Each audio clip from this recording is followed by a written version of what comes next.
Sejauh ini, masih banyak ditemukan kasus-kasus persekusi, kekerasan, dan diskriminasi oleh satu kelompok masyarakat terhadap kelompok lainnya. Pertanyaannya, apa kebijakan Anda untuk melindungi warga negara dan memperkuat toleransi dalam masyarakat Indonesia yang majemuk? Waktunya 2 menit dimulai dari sekarang. Setiap pelanggaran hukum tidak boleh dibiarkan tak dihukum. Karena apabila dibiarkan, dia akan menular dan dia akan dianggap sebagai sesuatu yang benar. Karena itu langkah yang pertama adalah setiap kali ada pelanggaran dikerjakan oleh siapapun, kapanpun, dimanapun, maka tegakkan aturan, tegakkan hukum. Nomor 1. Yang kedua, ketika kita berbicara kerukunan, maka kita harus melakukan usaha berkomunikasi dengan semua. Negara tidak boleh memusuhi salah satu unsur yang ada di masyarakat. Nggak boleh. Negara adalah penyelenggara yang harus menjangkau semua. Kami mungkin tidak suka, mungkin tidak setuju dengan pikiran seseorang, tapi negara harus memberikan hak kepada dia untuk berbicara, termasuk untuk mengkritik. Sehingga ada ruang kebebasan kepada rakyat untuk menyampaikan pendapatnya.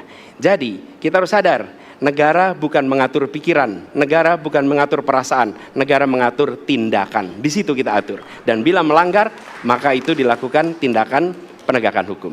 Lalu ketika sampai kepada usaha untuk menjangkau semua, pasti komunikasi dilakukan. Tapi selalu saja ada peristiwa pelanggaran, ada peristiwa kekerasan, dan seringkali rakyat tak tahu kemana harus melaporkan. Dan ketika mereka berhadapan dengan pihak lain, seringkali mereka membutuhkan bantuan hukum. Karena mereka berhadapan dengan berbagai unsur yang ada di masyarakat. Karena itu kami merencanakan membuat sebuah program yang disebut sebagai online untuk pelayanan pengacara gratis. Jadi ini adalah online pelayanan gratis. Yang kami sebut sebagai, istilah yang kami gunakan adalah Hotline Paris. Itu namanya kira-kira. Nah, dengan cara begitu, maka rakyat mengalami masalah bisa minta tolong kepada negara untuk didampingi pengacara dari negara. Terima kasih. Baik. Terima kasih. Dan selanjutnya kami persilakan kepada calon presiden nomor urut 2 untuk menanggapi jawaban dari calon presiden nomor urut 1.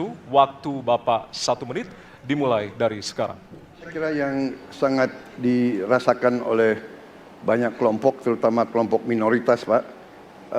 Saya ingin tanya bagaimana tanggapan Bapak tentang keluhan adanya kelompok-kelompok minoritas yang ingin membuat tempat ibadah tapi sangat sulit karena faktor-faktor yang dipersulit oleh birokrasi dan sebagainya.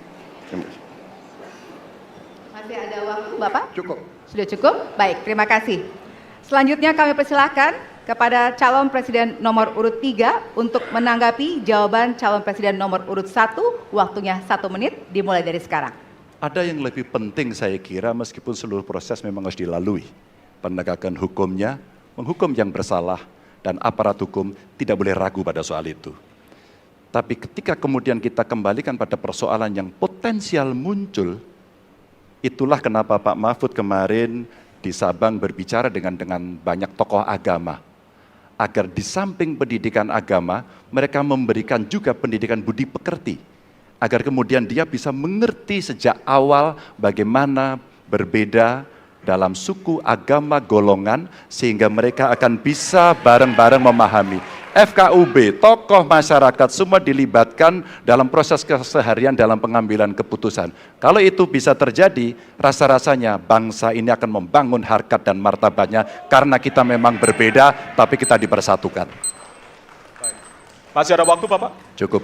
Ya. Dan selanjutnya, kami persilakan kepada calon presiden nomor urut 1 untuk merespon tanggapan dari kedua calon presiden lainnya, dan waktu Bapak 1 menit dimulai dari sekarang. Terima kasih.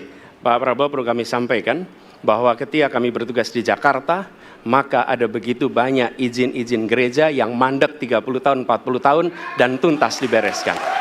Oke?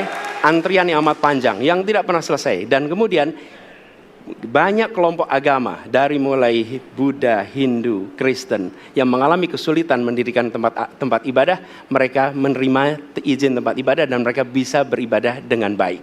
Dan kalau boleh saya laporkan, dalam sejarah Gubernur Jakarta yang paling banyak memberikan izin rumah ibadah adalah Gubernur Anies Baswedan. Termasuk ketika umat Islam mau mendirikan masjid dan tidak bisa mendapat izinnya, saya bicara. Ketika umat Kristen mau mendirikan gereja tidak bisa mendapatkan izin dari masyarakat, saya bicara. Dan semuanya akhirnya mendapatkan izin untuk bisa beribadah. Terima kasih. Terima kasih. Baik, sudah cukup Bapak? Masih ada waktu? Cukup. Ya? Baik, terima kasih. Kita berikan tepuk tangan buat calon presiden 2024. Kami persilakan kepada Bapak-Bapak untuk kembali ke tempat. Ya, kami persilakan Bapak untuk kembali ke tempat. Ya. Ya,